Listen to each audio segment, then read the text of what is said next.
Good morning बच्चों। आज हम 8th क्लास का 12वां पाठ खेल पढ़ेंगे। प्रस्तुत कहानी श्री जैनेन्द्र कुमार जी द्वारा रचित है। उनकी सबसे पहली रचना है ये। इस कहानी को लेखक ने नए प्रकार की दार्शनिकता के आधार पर मनोवैज्ञानिक रूप से प्रस्तुत किया है। मनोहर और सुरबाला दो बच्चे हैं जो इस कहानी के नायक और नायिका है। इस पाठ में लेखक न इनकी सरलता व भोलेपन का सजीव चित्रण किया है।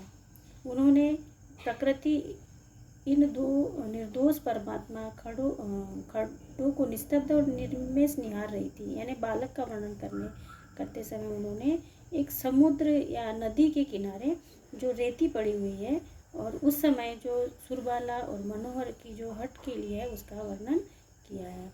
बालक कहीं से एक लकड़ी लाकर तट के जल को छटाछट उछाल रहा था। पानी मानो चोट खाकर भी बालक से मित्रता जोड़ने के लिए व्याकुल हो उठ रही थी।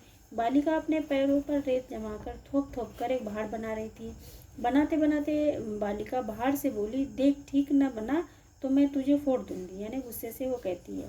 फिर बड़े प्यार से थपथपाकर उसे ठीक करने लगी। सोचती जाती, इसके ऊपर से एक छोटी कुटिया बनाऊंगी, वह मेरी कुटी होगी। और मनोहर नहीं, वो कुटी में नहीं रहेगा, बाहर खड़ा रहेगा। वो ऐसी अपने मन में बातें सोचती रहती है।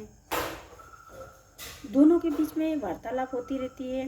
और जब वो दोनों आपस में बातें करते हैं, बालिका को अचानक ध्यान आया कि बाहर की छत पर गर्म होगी। उस पर मनोहर कैसा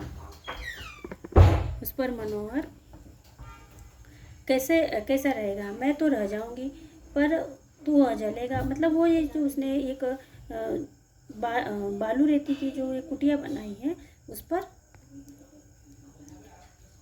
सुरबाला की मनोदशा का वर्णन किया है कि जब वो बनाती है, बाड़ बनाती है तो उस पर एक सिंक लगाती है। यानी घर से धुआं जाने के लिए तो एक सिंक लगाती है, उसके बारे में सोचती है। उसी समय मनोहर आता है और उस कुटिया वो पहाड़ को पैर से लात मारकर तोड़ देता है। और फिर उसे गुस्सा आता है और गुस्सा आकर सुरबाला बहुत ज़्यादा गुस्सा हो जाती है और वह गुस्से में वो चुपचाप खड़ी हो जाती है। उनके मुख पर जरा भी विशुद्ध रस था। वो बिल्कुल शून्य सी हो गई थी। रानी के सामने एक स्वर्ग आ खड़ा हुआ था। वो उन्हीं के हाथों का बनाया हुआ था। वह एक व्यक्ति को अपने साथ लेकर उस स्वर्ग की एक मनोरथा स्वर्गीयता को दिखाना चाहती थी, पर उस मनोहर ने उसके पहाड़ को तोड़ दिया।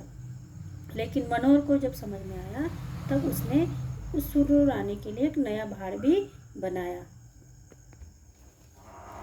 जब मनोहर ने पहाड़ बनाया तब सुरबाला ने भी उसी अंदाज में मनोहर का पहाड़ तोड़ दिया।